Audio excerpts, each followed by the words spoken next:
Hi, welcome to Insta சுவை channel. இன்னைக்கு ரொம்ப ஹெல்த்தியான கிராமத்தில் பண்ணக்கூடிய முருங்கைக்கீரை அடை எப்படி பண்ணலான்னு பார்க்கலாங்க.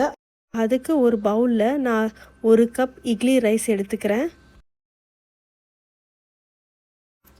1/2 கப் துவரம் பருப்பு, 1/2 கப் சிறுபருப்பு, 1/2 கப் கடலைப்பருப்பு,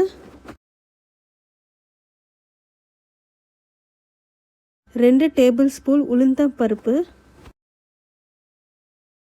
இது நல்லா வாஷ் பண்ணிவிட்டு ஒரு 2 மணி நேரம் ஊற வைங்க. அரைக்கிறதுக்கு 1/2 மணி நேரம் முன்னாடி 2 காஞ்ச மிளகா, 1 டேபிள் ஸ்பூன் சோம்பு, 3 தோல் உரிக்காத பூண்டு, இது எல்லாம் ஒரு மிக்ஸி ஜாரில் போட்டு தேவையான உப்பு சேர்த்து அரைச்சிக்கலாம்.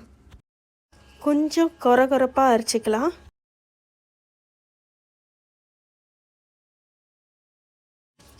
இப்போ தாளிக்கிறதுக்கு 1 டேபிள் ஸ்பூன் கடலை எண்ணெய் சேர்த்துக்கிறேன். கடுகு, குட்டியாக நறுக்கின இஞ்சி, கருவேப்பிலை,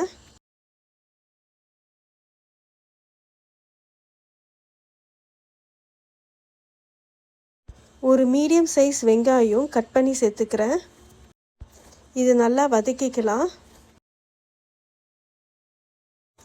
இப்போது 1 கப் அளவில் நான் முருங்கை இலையை சேர்த்துக்கிறேன். இதுவும் நல்லா வதக்கிக்கலாம். கொஞ்சமாக உப்பு, பெருங்காயத்தூள். கீரை நல்லா வதங்கினதுக்கப்புறம் நம்ம மாவில் சேர்த்துக்கலாம். இது நல்லா மிக்ஸ் பண்ணிவிட்டு மாவு ஊற்ற ஆரம்பிக்கலாம். மாவு புளிக்கணும்னு அவசியம் இல்லை.